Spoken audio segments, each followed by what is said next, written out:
Buon pomeriggio e ben trovati a una nuova puntata di Trieste in diretta, una puntata votata all'estate, allo sport, al movimento, ma non solo. È tornato nei nostri studi a trovarci Saul Laganà per tornare a parlarci della nuova edizione di Estate in Movimento. Ben trovato. Buon pomeriggio. Saul, referente dell'associazione Benessere, che ben conosce ovviamente Tele4, ogni anno l'importanza anche di ricordare come si può rimanere attivi, come si può fare sport sempre, a tutte le età, in salute e in sicurezza. Si riparte anche quest'anno? Sì, si riparte anche quest'anno, dal 1° luglio, con numerosi corsi. E sull'importanza di fare movimento non posso che sposare la tua frase. È fondamentale farlo a qualunque età e soprattutto superati gli ANTA, dove si investe per la propria salute. E quindi l'importanza anche di ascoltare i consigli degli esperti e di provare anche nei propri limiti, di superare anche certe forme di pigrizia, direi, perché molte volte tante persone non fanno sport o per mancanza di tempo o per mancanza di voglia. In realtà è importante capire che il tempo si può trovare e muoversi è estremamente importante. Sì, anche con comportamenti semplici. Per esempio le scale, avendo l'ascensore a casa, almeno scendere le scale, se non salirle, può essere già un buon sistema per mantenersi un minimo attivi. E anche salirle se si riesce, magari può essere faticoso salire 4 piani, però salirne uno e poi al primo piano prendere l'ascensore può essere utile. Se lo fai ogni giorno, anche 2 volte al giorno, non è male. Alle persone over 70, ma anche prima, io consiglio di muoversi il più possibile a piedi. Evitare la macchina, in fondo Trieste è una città piuttosto piccola, sì, e a imbuto. Quindi una volta che sei arrivato ai margini del centro hai tutto a 10 minuti a piedi, 15 al massimo, non ti può far male camminare. È un minimo anche di forza di volontà. Sì, esatto, è una mentalità che bisogna prendere. Ecco. Estate in Movimento quest'anno ripropone tanti corsi e ci sono ovviamente affluenze ad altri corsi piuttosto che altri, però insomma Barcola è tra i centri nevralgici di queste iniziative. L'esperienza di Melara ha insegnato che variare, cambiare, proporre nuove prospettive, nuovi luoghi è una scelta vincente. Se dovessi trarre, adesso andiamo subito a parlare nello specifico magari anche di quest'anno, ma se dovessi trarre un bilancio di questi ultimi anni, c'è un filo conduttore unico, c'è un corso in particolare che è stato sempre più apprezzato rispetto ad altri, la gente è capace di scoprire? Allora, il corso che ha avuto maggiore successo, addirittura il primo anno era l'unico, è stato il primo, era il corso di ginnastica dolce per la terza età. Aprimmo l'anno successivo un secondo corso pomeridiano perché era ingestibile il corso mattutino con 80 persone, 90, era impossibile. Per cui adesso il corso del martedì e venerdì mattina alle 9 viaggia fra le 40 persone di media, è già più gestibile, ginnastica a corpo libero, parte in piedi, parte a terra. Quello è il corso sicuramente che ha mantenuto numeri elevatissimi. Dopodiché noi abbiamo spalmato nell'arco della settimana, sia la mattina che il pomeriggio, tante iniziative, per cui c'è chi propone lo yoga, sono più associazioni che propongono lo yoga. E a questo proposito apro una parentesi, terminato il periodo dei contributi a pioggia di qualche anno fa che non si negavano a nessuno, quando le amministrazioni, giustamente sostengo io, capirono che non si poteva continuare a dare soldi a destra e a manca per sostenere anche lodevoli iniziative, ma troppe, e poi i soldi venivano a mancare. La crisi era per tutti, anche per le pubbliche amministrazioni. E noi trovammo la formula di invitare le associazioni o chi voleva proporre le proprie attività invernali, sì, durante l'estate, a condizione che neanche una lira all'epoca, €1 adesso, girasse fra le parti interessate, fra gli attori interessati. Nessuna associazione doveva chiedere alcunché all'utenza, Noi non dovevamo chiedere nulla all'associazione, l'associazione nulla a noi. E quindi? La regola deve essere chiara, perché? Perché Estate Movimento è un contenitore che offre attività motoria promuovendo la salute, quello è il suo intento, durante un periodo dell'anno in cui le palestre non sono attive o lo sono in minima parte, e che promuove appunto la salute, quindi gratuitamente in luoghi dove le persone abitualmente si riuniscono. A Trieste un luogo abituale per ritrovarsi è il mare di Barcola. Da lì poi ci fu il passaggio negli anni successivi, circa 5 anni fa, adesso non ricordo bene, portiamo l'attività motoria nelle periferie, dove magari c'è un certo disagio sociale, dove ci sono poche iniziative, o se ci sono magari costano, e noi la portiamo gratuitamente. E sul perché gratuitamente non è la gente gratis, il motivo non è la gente siccome è gratis viene, ma perché l'idea nacque dal vedere fare animazioni in spiaggia nelle località balneari.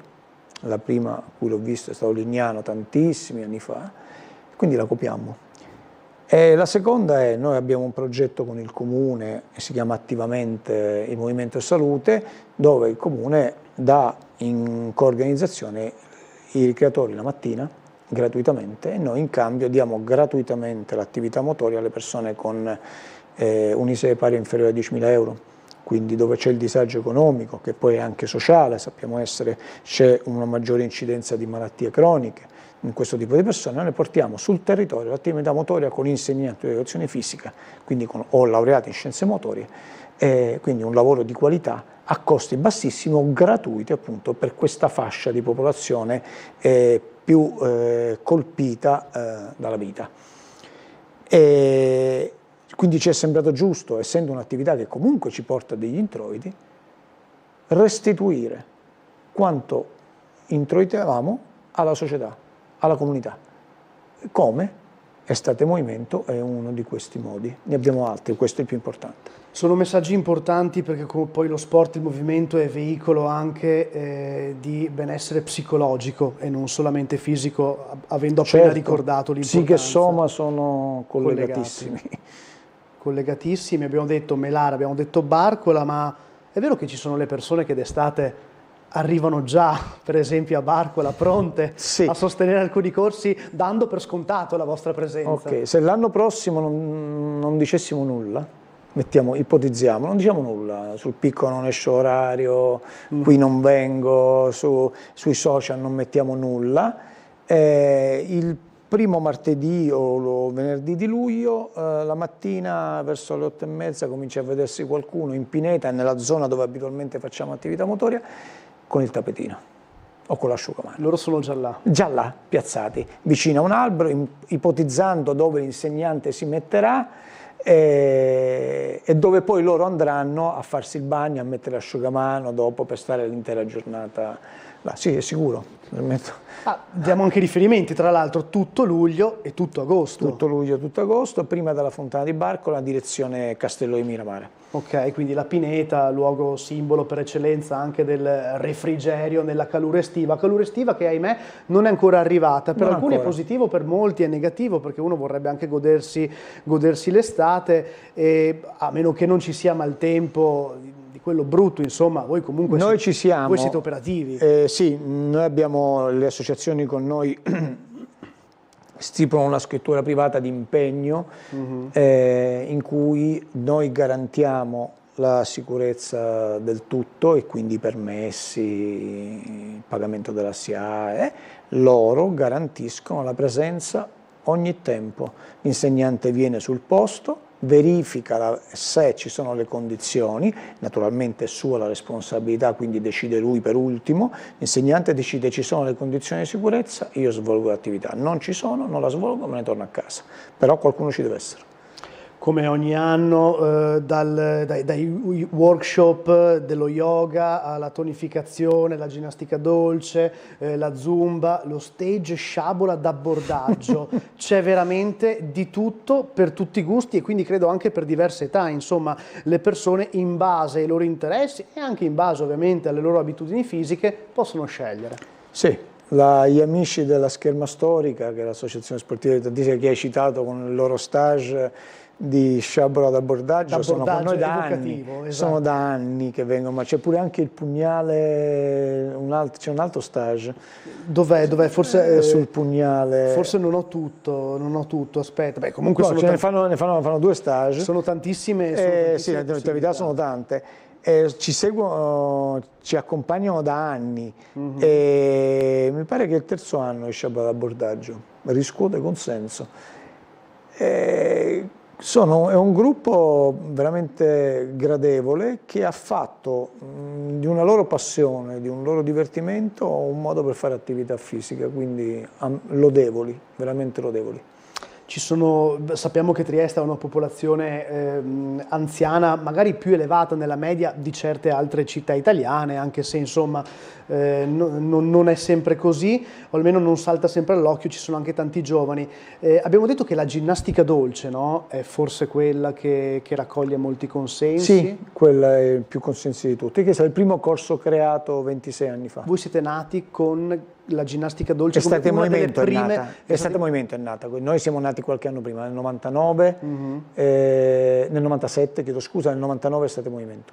Quindi insomma è già da tanti anni sì, che 25esimo anno. È difficile anche rinnovarsi, no? Proporre anche nuovi corsi, perché il vostro programma di tanto in tanto si aggiorna ovviamente con nuove proposte. Sì, si aggiorna, si integra, però il nucleo è quello. Noi partiamo da un principio, almeno che tutti gli insegnanti che compongono l'associazione Benessere siamo convinti che ciò che è importante è muoversi. Dopodiché la ricerca della novità va bene, più che altro per aggiornarsi, ma se dobbiamo cercare la novità a tutti i costi diventa un'operazione prettamente di marketing. Allora vendiamo un prodotto, sì. È un'altra cosa, non è peggio o meglio, è proprio un'altra cosa. Noi non vendiamo prodotti, noi promuoviamo salute. Ripeto, non c'è nessuna come dire, volontà di mettersi su un gradino più in alto, sono 2 cose diverse. Voi siete una televisione commerciale, voi dovete introitare soldi anche con pubblicità, perché sennò la gente non viene pagata. Certo. E quindi è in funzione di questo che vi muovete, e deve essere così, non potrebbe essere altrimenti. Il servizio pubblico, solo pubblico, quella è un'altra cosa. Ecco, noi facciamo qualcosa che si avvicina molto di più a un servizio pubblico, pur essendo un'associazione privata, ma siamo una società appunto rimasta dilettantistica, quindi senza scopo di lucro. Quindi sono proprio, come dire, obiettivi diversi, tutte e 2 lodevoli, meritevoli, ma ciò deve essere chiaro. La cosa non lodevole è quando si fanno commistioni, ci si spaccia per una cosa e invece un'altra.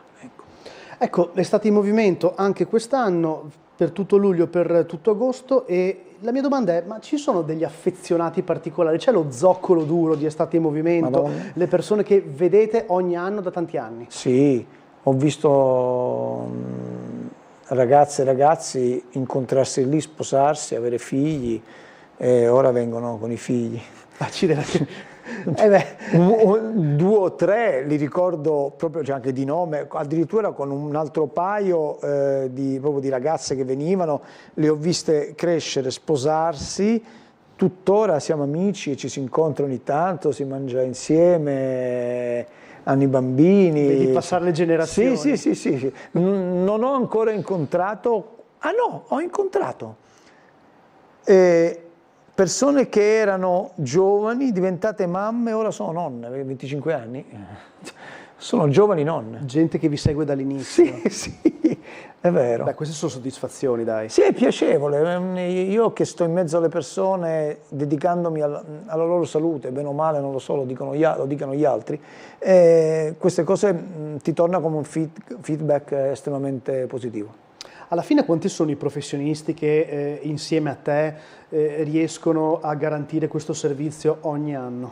Sono istruttori e istruttrici delle varie associazioni e poi un paio di nostri insegnanti per quanto riguarda l'attività motoria per la terza età, sia a Melara, al Marenzi se andremo e a Barcola. Sono insegnanti di educazione fisica.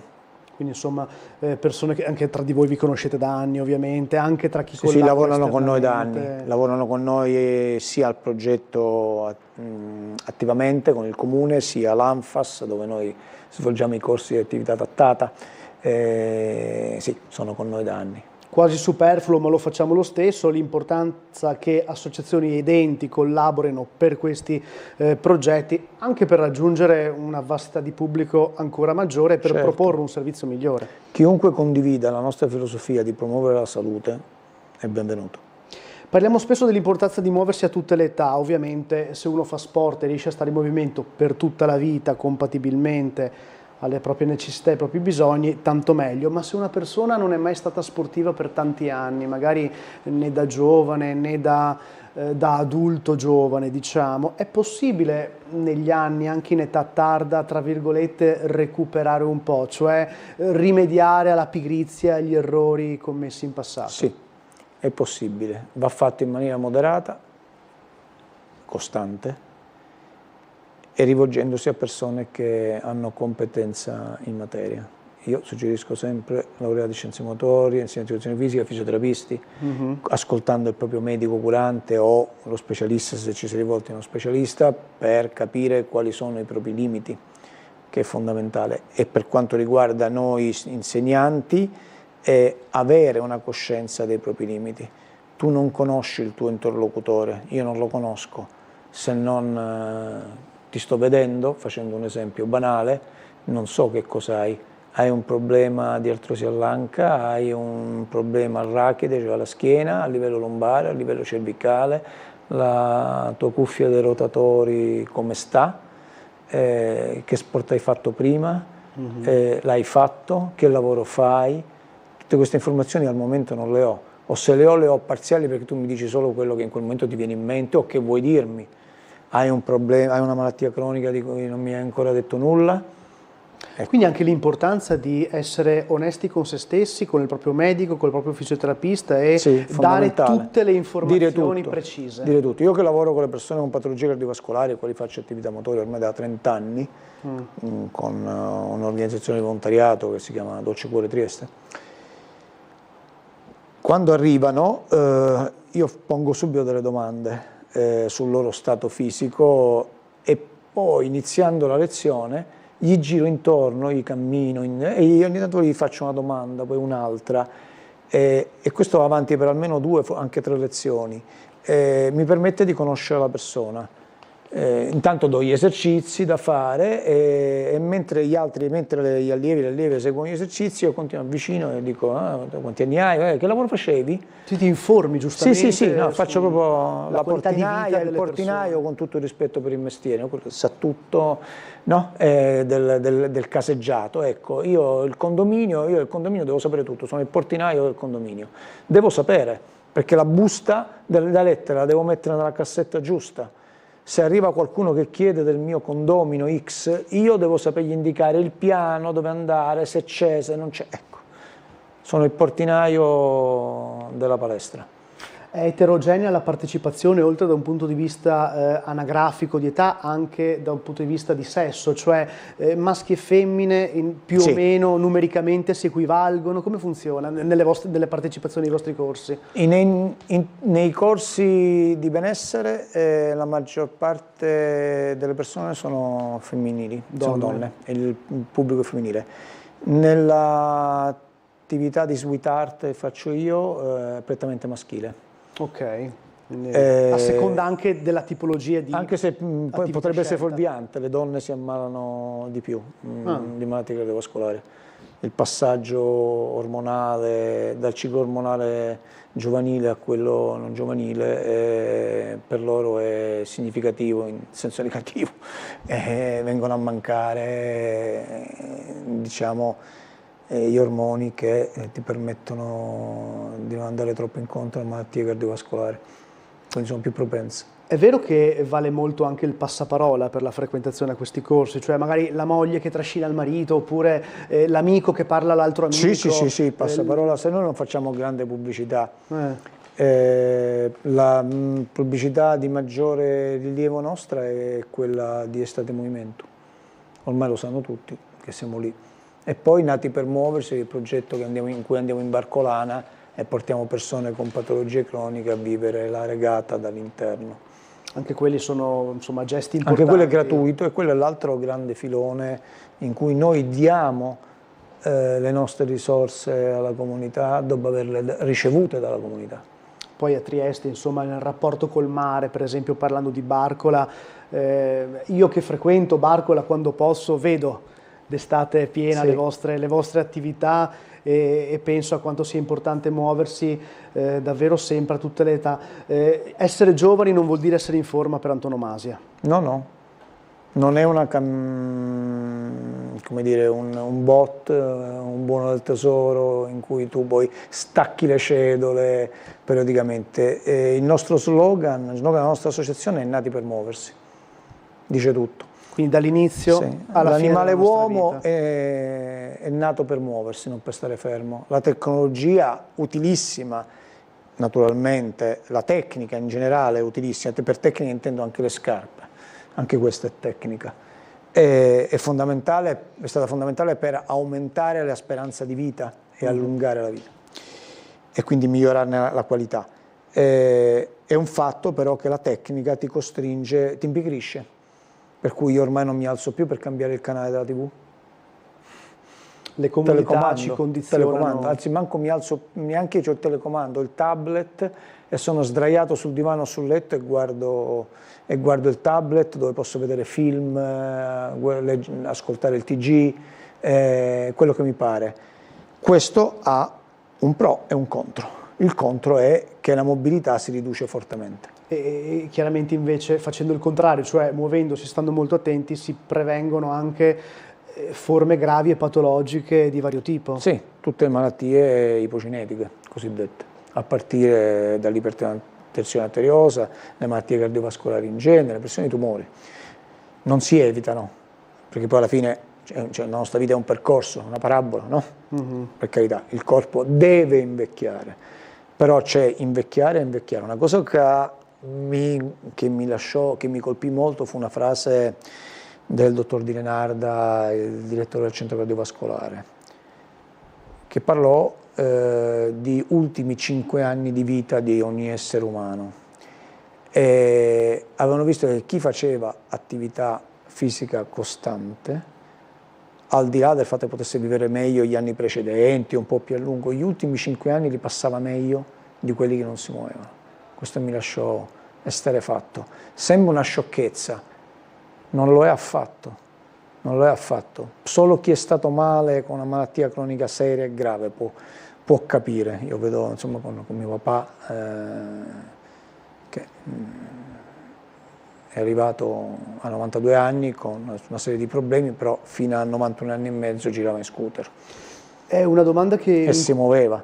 E questa domanda mi incuriosiva a farti. Alla fine, ovviamente, chiaro che le cose possono cambiare tra chi è stato sempre in movimento e chi no, ma fino a che età si può fare sport, inteso che non sia banalmente la passeggiata, ma spingendo anche un po' di più, ecco?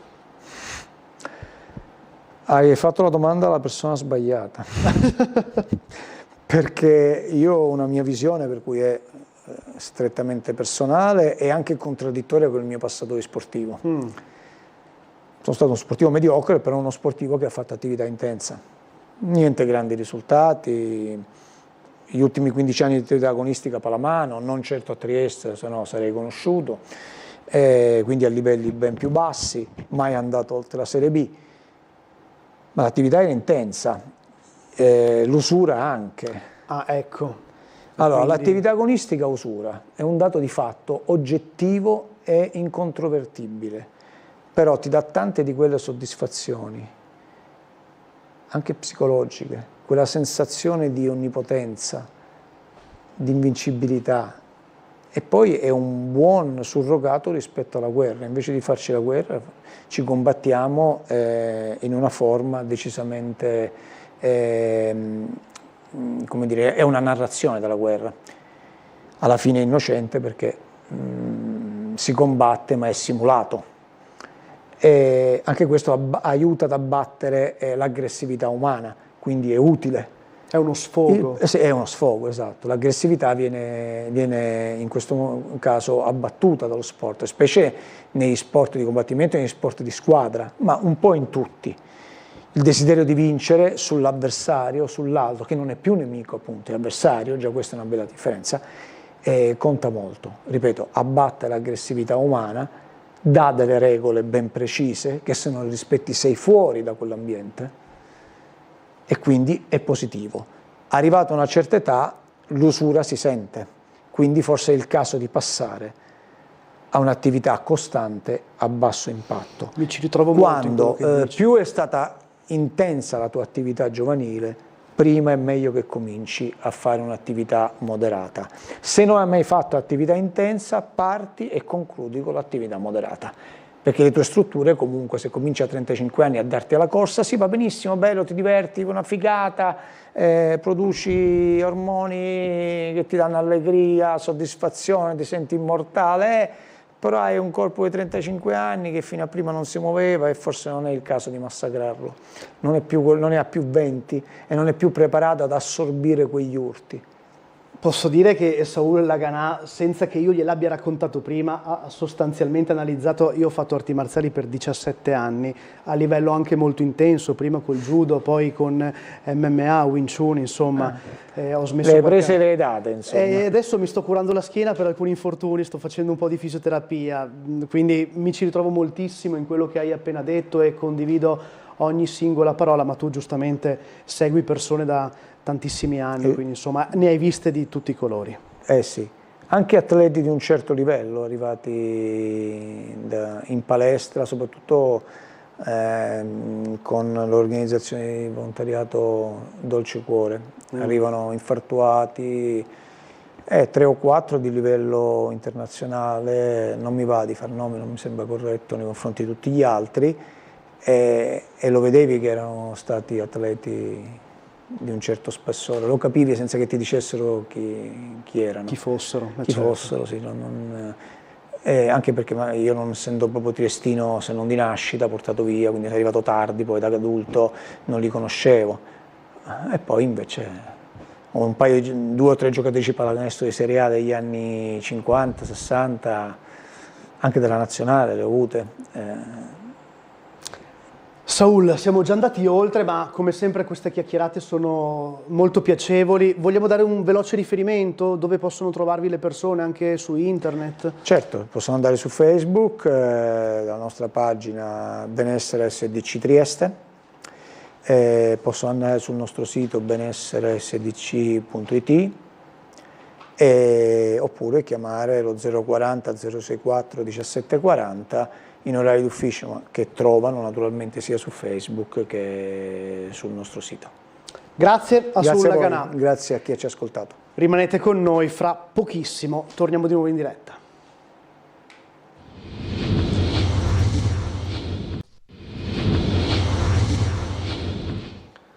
Eccoci per la seconda parte di Trieste in diretta, ben ritrovati, l'avevamo detto, una giornata, una puntata dedicata molto al mare, allo sport, al movimento. Infatti siamo in compagnia di Roberto Bolelli, Mare Nord-Est, cofondatore di Mare Nord-Est, per raccontarci anche questa edizione. Ben trovato. Grazie, buongiorno a tutti quanti. 13ª edizione, siamo arrivati a questa edizione veramente dopo un grandissimo lavoro. Si terrà 14, 15, 16 giugno, Piazza Unità d'Italia. Tra l'altro appunto hanno già cominciato a mettere su le strutture, quindi sarà un bellissimo villaggio.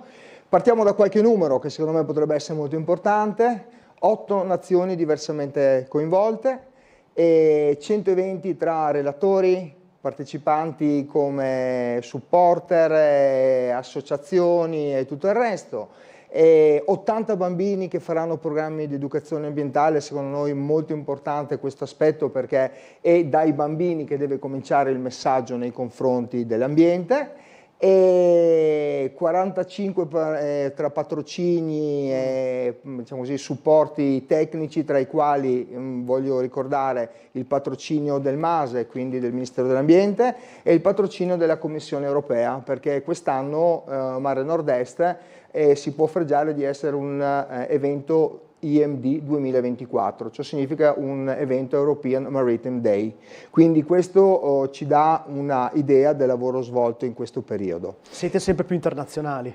Sì, diciamo che sicuramente siamo sempre più internazionali, dimostrazione di questa cosa, e anche uno evento che secondo noi è un po' la parte sportiva nuova di Mare Nord-Est, ovvero questa traversata, la prima traversata delle Tre Nazioni, in cui avremo una super atleta, una torinese che si chiama Silvia Boidi, che nuoterà partendo dalle acque di Punta Salvore, che noi conosciamo tutti quanti essendo triestini, passerà davanti alle acque di Pirano e arriverà dopo 12 ore di nuotata, sono circa 27 km, e arriverà in Piazza Unità d'Italia, dove speriamo che tante persone vengano a festeggiare questo arrivo, che ha un obiettivo fondamentalmente, cioè la nuotata è una nuotata che vuole porre l'accento sul fatto che, anche se sono 3 le nazioni che si affacciano sul mare, il mare rimane lo stesso e che quindi va conservato, va preservato e va amato come facciamo noi di Mare Nord-Est.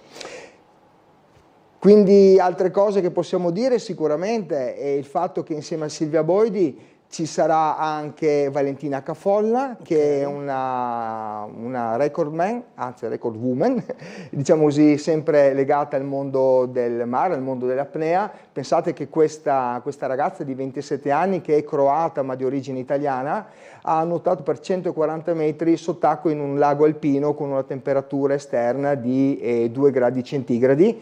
Lo ha fatto in Trentino Alto Adige, è un record a tutti gli effetti, un record mondiale a tutti gli effetti, ed è proprio notizia di pochi giorni fa di questa cosa. Quindi anche in questo caso le donne la fanno effettivamente, diciamo così, da padrona, e questo ci tengo molto a dire questa cosa, è un po' la prosecuzione di una caratteristica specifica di Mare Nord-Est, ovvero la colonna vertebrale di Mare Nord-Est è una colonna vertebrale tinta di rosa. Sono 3 le donne che insieme a me ed Edoardo collaborano costantemente, sono Monica Rana, Manuela Rizzo e Tiziana Tassan, che ogni giorno, per 363 giorni all'anno, perché i prossimi 2 giorni ci riprenderemo, diciamo così, finito l'evento, di riposo, ma comunque pensano già alla prossima edizione. È un'edizione quindi con una quota rosa molto importante, un messaggio importante. Ecco, innanzitutto anche le sfide che vedremo sono sfide importanti, da Punta Salvore abbiamo detto, Pirano e poi l'arrivo in Piazza Unità d'Italia, Piazza della Scala Reale per intenderci. Quindi conto molto sul fatto che tanti triestini appassionati del mare e del nuoto vengano a dare il benvenuto a questa super atleta, perché veramente è un fatto particolare. Devo dire una cosa, a proposito dell'internazionalizzazione di Mare Nord-Est, fin dall'inizio, quando abbiamo proposto questa idea sia alla Regione Friuli Venezia Giulia che al Comune di Trieste, ma anche al Comune di Umago e ai consolati sia sloveni che croati, abbiamo trovato una massima apertura e soprattutto un grande aiuto da parte di tutti, quindi a loro va il nostro ringraziamento sentito, senza ombra di dubbio. È bello confezionare anche così la 13ª edizione, è difficile anche ogni anno rinnovarsi, immagino. È difficilissimo, è forse la parte più difficile, e questo è il challenge vero e proprio, nel senso che ogni anno bisogna tentare di trovare qualche cosa di nuovo, perché secondo noi deve passare un messaggio, ovvero che attraverso lo sport si possono dare dei messaggi come quelli di attenzione nei confronti dell'ambiente, che poi vanno a colpire grandi e soprattutto grandi numeri in termini di persone, ma sia giovani che anziani. Quindi per noi è estremamente importante trovare un linguaggio sempre più nuovo e sempre più, diciamo così, aderente a quelli che sono i momenti che stiamo passando. Per questo l'edizione Mare Nord-Est 2024 si intitola appunto Un mare senza confine. Oh, esatto, e tra l'altro esco un attimo dal seminato, ma neanche troppo, perché con Roberto ci conosciamo, ci si dà del tu, tante le opere di pulizia dei fondali, ti abbiamo visto all'opera veramente raccogliendo dal fondo del mare di tutto. Questo a testimonianza Uno, di quanto è importante la salvaguardia dell'ambiente marino e di quanto però noi per primi dobbiamo fare attenzione con le buone pratiche. Cosa trovi ogni volta che vai a pescare nei fondali? Beh, devo dire la verità, abbiamo trovato veramente di tutto. Io ricordo un anno in cui facemmo un'operazione di pulizia dentro i canali di Ponte Rosso e trovavamo addirittura alcuni panettoni di cemento che sicuramente la Bora non può aver mandato giù, No, no? direi di no. Così come anche le morse per tagliare il prosciutto, o seggiole, o patenti, cellulari. Anche un drone, tutto. ero presente una volta. Anche un drone abbiamo trovato, esattamente. C'è da dire una cosa però, è anche su questo che poi l'edizione di Mare Nord-Est 2024 ha costruito una parte del suo, diciamo così, dei suoi contenuti.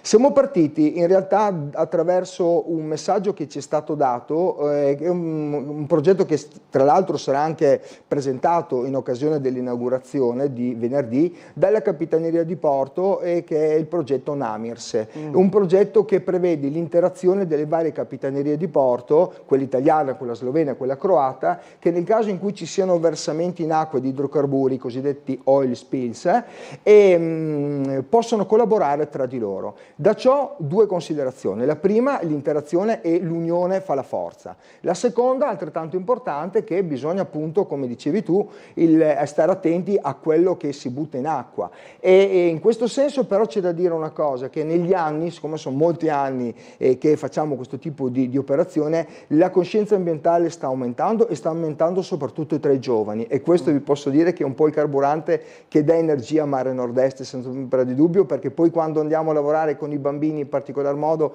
abbiamo delle soddisfazioni incredibili, perché gli stessi bambini poi diventano i sorveglianti dei genitori, e questa è una cosa veramente particolare che colpisce molto e che ci fa ben sperare per il futuro sicuramente. Questo è vero, molte volte i ragazzi, i bambini insegnano agli adulti stessi che, presi dal lavoro, da mille incombenze, purtroppo a volte gli adulti tendono a dimenticare alcune buone pratiche, e Mare Nord-Est vuole anche propagandare queste pratiche. Certo, Mare Nord-Est lo vuol fare da sé, lo ha sempre pensato, lo ha sempre voluto e soprattutto lo ha sempre fatto, e lo fa anche grazie agli input che gli derivano per esempio da strutture importantissime che collaborano con noi.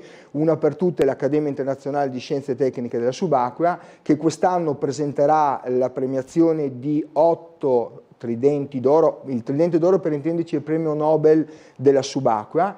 Tra questi due sono personaggi, due insigniti appunto del Tridente d'Oro, sono personaggi veramente di grandissimo spessore. Uno è François Saranò, che per intenderci è stato per anni consigliere di Jacques Cousteau. Questo è un nome che la dice lunga, insomma, sul percorso fatto da questo studioso, e che tra l'altro in questo momento sta facendo tutto un lavoro proprio sulla questione degli inquinamenti in oceano. E dall'altra invece ci sarà la premiazione di Alpini, che è un subacqueo italiano che ha fatto delle bellissime immersioni sull'Andrea Doria, e potendo così farci vedere lo stato attuale di quello che è un museo nazionale, e che ovviamente insomma è un relitto che ha una storia particolarissima, ecco, come discorso. È vero che state già pensando alla 14ª edizione? Ah sì, assolutamente. Quando finisce un'edizione, anzi, quando sta iniziando ufficialmente la 13ª, si pensa alla 14ª edizione. Vi posso già dire che ci sono già tutta una serie di contatti, e possiamo già dire che effettivamente stiamo vedendo che il lavoro fatto sta premiando la città di Trieste, perché il fatto di poter lavorare insieme a strutture come, ripeto, la Regione Friuli Venezia Giulia, il Comune di Trieste, l'OGS, l'università, ecco, mi dimenticavo di dire, tra i vari attori quest'anno abbiamo 4 università, di cui 3 italiane, quelle di Trieste, che tra l'altro quest'anno fa anche gli anni fondamentalmente, certo. Quindi arriva alla sua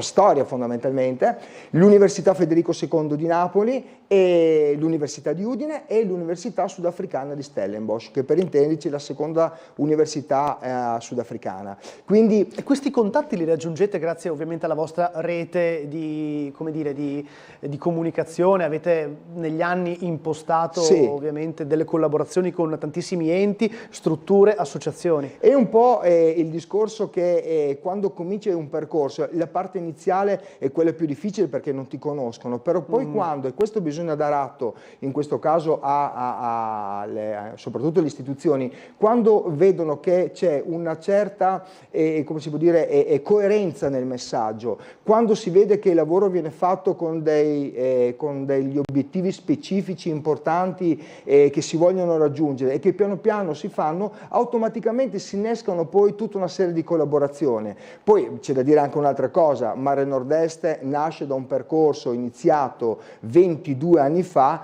perché noi abbiamo a cuore e speriamo di riuscire a portare a buon fine, e ci sarà un panel importantissimo dedicato a questo, il progetto dello scuttling, cioè l'affondamento di navi controllate che vorremmo fare nel nostro golfo, con l'obiettivo di farne una nuova zona di ripopolamento della flora e della fauna marina. È un progetto che per esempio nella vicina Croazia ha già avuto un ottimissimo, diciamo così, risultato, in tantissimi paesi europei si fa, siamo l'ultimo miglio. Per questo motivo Mare Nord-Est è riuscita a riunire l'eccellenza italiana a proposito proprio di questo genere di operazioni, e possiamo dire senza ombra di dubbio che ci saranno molti aspetti importanti che invitiamo tutti, soprattutto le associazioni ambientaliste, a venire a vedere, perché vogliamo creare qualcosa che per l'ambiente primariamente può dare degli ottimi risultati. Io l'ho fatta prima come battuta, che si pensa alle prossime edizioni, ai prossimi impegni, ma voi lavorate costantemente per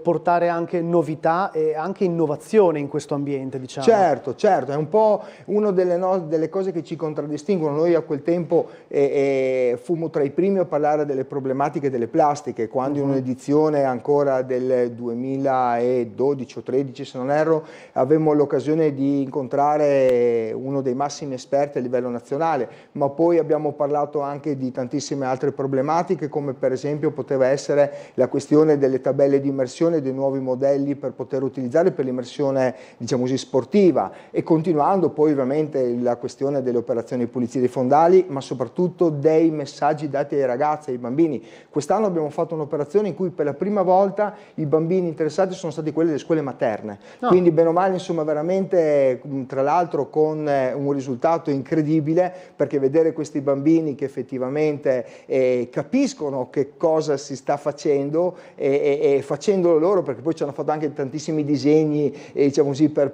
ringraziarci di quello che hanno fatto, è molto bello. Quindi è un continuo lavoro, grazie proprio al tessuto estremamente vivo ed importante che noi abbiamo nella nostra città e di cui bisogna andare sicuramente fieri.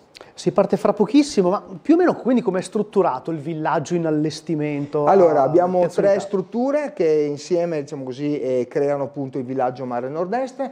In una ci sarà la zona congressuale vera e propria, in una la zona espositiva. Tra l'altro quest'anno abbiamo con noi anche l'Accademia dell'Alto Adriatico, che da sempre, devo spezzare una lancia soprattutto a favore del professor Zweck, che ci ha sempre supportato già quando era dell'Istituto Nautico, e quindi c'è stata una prosecuzione di rapporti. E tra l'altro anni fa facemmo delle edizioni in cui portammo proprio tutto l'Istituto Nautico a vedere i lavori, quindi fu veramente qualcosa di estremamente importante e piacevole. Ma oltre a questo ci sarà anche l'ARPA con una serie di laboratori che verranno fatti, ci saranno l'OGS, ci sarà il Museo dell'Antartide, in cui appunto nella seconda struttura ci sarà una parte laboratoriale, nella terza ed ultima zona invece ci sarà proprio quella espositiva vera e propria, a cui principalmente il mondo delle istituzioni potrà far vedere quello che verrà fatto, e quindi insomma interessante per chiunque ami il mare, per chiunque ami l'ambiente, per qualsiasi persona che ami e soprattutto il proprio mare. Quindi l'utenza coinvolta non solo da spettatore ma anche da fruitore, insomma, con i laboratori, dicevamo. Certo, assolutamente sì, anche perché si vedranno delle cose molto particolari, e soprattutto grazie all'OGS e all'ARPA, che faranno vedere anche dei modelli con i quali si verificherà i nuovi sistemi con i quali si fanno le previsioni del tempo, cose che mi sembrano molto utili visto un po' quello che sta accadendo, e quindi ci sono dei nuovi modelli che l'ARPA ci potrà far vedere, ma e soprattutto il lavoro che viene fatto per far conoscere per esempio un'altra cosa importante, cioè i mestieri del mare. L'Accademia dell'Alto Adriatico per esempio ha scopo di esistere soprattutto quando pensiamo che ci sono tantissimi ragazzi che potrebbero iniziare la carriera del mare e che magari non conoscono le opportunità gigantesche che questa cosa che questa istituzione può dare. Tant'è che, parlando appunto della versione 2025, abbiamo già pensato di creare un cordone, una serie di filo rosso con alcune regioni, soprattutto quelle del sud, che hanno degli istituti nautici ma non hanno le accademie, e quindi il nostro obiettivo sarebbe quello di far sì che questi ragazzi conoscessero per esempio quello che accade a Trieste e quindi di far sì che magari i ragazzi più meritevoli vengano su a vedere il nostro evento e vengano a vedere quindi cosa l'Accademia può fare. Quindi è un continuo e costante movimento di persone che portano quindi idee e che portano quindi nuovi stimoli, e questo è il sistema di Mare Nord-Est. Senza nulla togliere agli altri, lisciamo anche un po' il nostro pelo, cioè Trieste è virtuosa da questo punto di vista. Mamma mia, io devo dire la verità, ho fatto immersioni praticamente quasi in ogni parte del mondo e posso dire che ho avuto tante volte testimonianze proprio del fatto che Trieste è molto più conosciuta di quanto noi possiamo pensare, e anche grazie alla sua storia. Sempre a proposito di Mare Nord-Est, quest'anno, la giornata di domenica, faremo per esempio una rievocazione storica dell'impresa di Alessandria di Egitto. Non tutti sanno, o forse quelli più nostalgici o quelli più vecchi come posso essere io, che a questa impresa, che è stato qualcosa di veramente memorabile, hanno partecipato due persone che sono una di Pirano e una di Capodistria, quindi delle nostre zone, delle nostre terre. Quindi noi vogliamo far conoscere queste cose perché è importante, un patrimonio incredibile, patrimonio testimoniato per esempio dal Museo dei Pescatori che c'è su a Santa Croce, che non tutti conoscono e che è veramente qualcosa di estremamente interessante da andare a vedere e che testimonia la storia e soprattutto il nostro retaggio in ambito appunto della cultura del mare, che secondo noi veramente è fondamentale. Per questo noi di Mare Nord-Est abbiamo sempre portato avanti il concetto che Trieste possa aspirare ad essere senza ombra di dubbio una delle capitali della cultura del mare. E quando organizzate eventi a Trieste, giocando in casa appunto tra accademie e istituti di ricerca e quant'altro, c'è davvero l'imbarazzo della scelta? Assolutamente sì, veramente. Ma soprattutto quello che a me piace molto è che tutti collaborano con energia, questo è quello che ci fa molto piacere, nel senso che non è quel rapporto statico, sono persone che portano contenuti, quindi quel discorso dei nuovi contenuti, ripeto, è un qualcosa che ci deriva anche dall'esterno,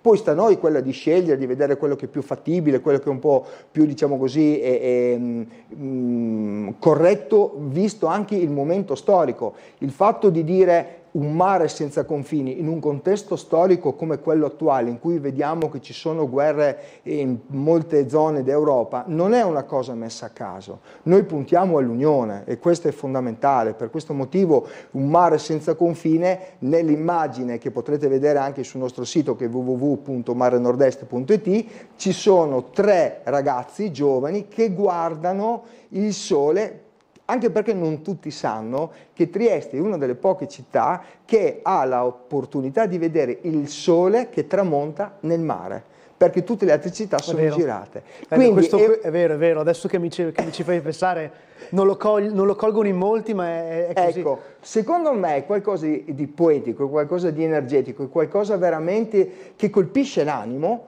e che quindi fondamentalmente non potevamo non mettere in evidenza. Poi ovviamente sta alla sensibilità di chi guarda a capire un attimino il messaggio che vogliamo dare, ma è questo quello che noi, il concetto che volevamo far passare. Hai ricordato il sito e ti lascio ricordare anche le giornate che coinvolgono Trieste. 14, 15, 16 giugno a partire dalle ore 10 con l'inaugurazione e successivamente durante tutto il giorno. Ricordo anche un altro aspetto un po' più, tra virgolette, friendly, la sfilata di moda che verrà fatta utilizzando tra l'altro tutti costumi da bagni fatti con materiale riciclato dalle plastiche del mare, quindi qualcosa di particolare, qualcosa di più fashion, qualcosa di più, tra virgolette, leggero per chi non volesse impegnarsi tanto. Quindi vi aspettiamo tutti e grazie dello spazio.